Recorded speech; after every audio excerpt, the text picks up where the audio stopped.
check. Great. All right, I'm going to do the intro first to the camera.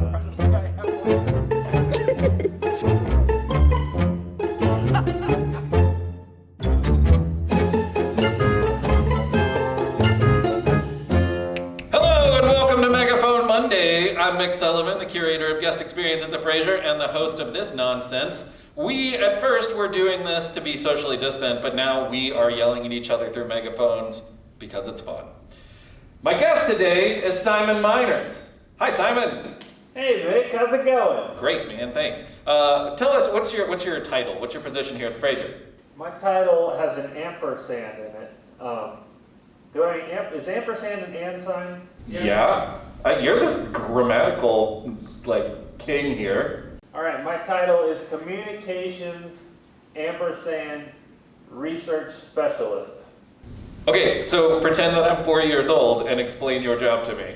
My job is I write for the museum. I write words that promote the toy soldiers we've got, the exhibits we've got, the events we've got on our social media and our press releases.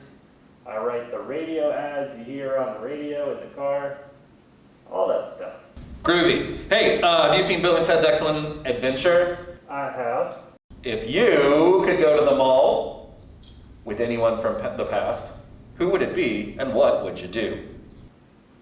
I would go, well, my favorite writer is Dante Alighieri, who wrote the Divine Comedy. Actually, it's called The Comedy. And he was born in 1265 in Italy. And I would go to the mall with him, even though I don't speak Italian all that well. But I would go to, I don't know, maybe if there's a mall with an Olive Garden in it, and I would see what his hot take is on the American version of Italian cuisine. And I'd probably have my phone out so that I could Google Translate or have Siri translate our conversation. It wouldn't have anything to do with anything he wrote or history. It would just be his hot takes on the Olive Garden breadsticks. What? Hey, before you worked at the Fraser, what's another remarkable job that you have had? I've had a couple different quirky jobs. I think, one that sticks out in my mind is in 2013, I moved to Kansas City, and I didn't really know what I was doing there. So the first job I took was as a dog runner, which is, I had a lot of experience walking dogs and dog sitting, but dog running there was where I took people who really wanted their dogs to get exercise, and I took their dog and I would run them to the park. And it paid the bills, I guess, but it was fun because I got to get acquainted with the city. And there was actually one client I had, and I got to walk their dogs across the state line from Missouri to Kansas and back. Hey, you like pro basketball more than most people that I know. Yeah, sure. Is there a favorite team or a favorite player that solidified that for you as a developing fan? I think I became a fan like Michael Jordan's last year, the 97-98 season when I was in 4th grade. And my favorite team was the Celtics originally when Pitino was the coach. I really liked Antoine Walker. But then in about 8th grade, I started rooting for the Clippers, and I haven't looked back since. So I'm a big Clippers fan now. They lost Western Conference Finals Game 1 yesterday. I'm still a little upset about that, but I think they'll rebound. Well, this will air much later, so you in the future will know what happened with the Clippers. Fingers crossed for you, Simon. Hey, you recently cleared out your Spotify library to make room for only Kentucky artists, correct? That is correct. Okay, is there anyone that you would recommend, or are there any big surprises that you have found while you have been exploring Kentucky musicians? You know, I was looking for really good, obscure Kentucky music, and what I've found is that the things that are most memorable are the things that are the most well-known. Merle Travis, the country and western guitar picker, unbelievable. Yeah. These are genres I've Merle's never... amazing.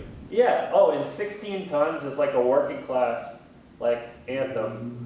And it's applicable today. All his stuff he sings about. And Loretta Lynn, oh my goodness. I mean, I'm listening chronologically, so every Loretta Lynn album, the first track on every one is an absolute banger. And Nappy Roots, I mean, a couple artists that I was already familiar with. But yeah, I guess those two. Fantastic. Should I be afraid to play you in a Scrabble game? I think I know the answer to this question.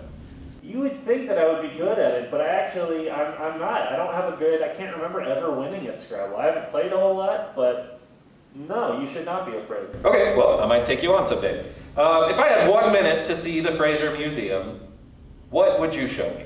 I would, depending on how fast you are, and if we started on the second floor, because I feel like the transportation would take up a lot of that 60 seconds. You worry not about transportation, just starting point. It's fine. All right.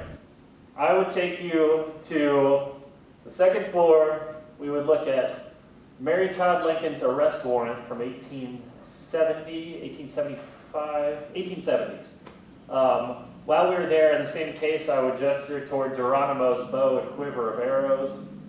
And then we would hustle down to the Civil War exhibit, where I would show you the oldest Civil War monument in the United States of America. I know all of those objects very well, and they are all awesome. Great answer. I'm going to say a word, and I want you to immediately say the Kentucky figure that comes to mind that you associate with this word.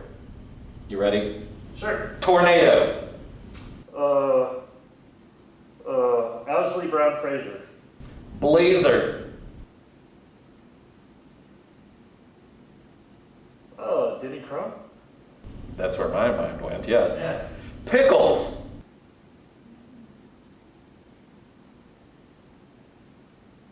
Pass. There's no real answer. Pass right? the pickles. Pass the pickles. All right, last one, canoe. My friend Lynn Seiler, who owned a store called Canoe Textiles. All right, fantastic. Last question.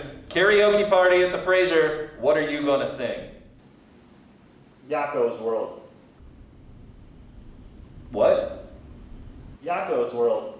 It's a song from the first season of the animated show Animaniacs, in which Yakko Warner sings to, I don't remember what the melody is. It's a famous melody, but he sings all the countries of the world.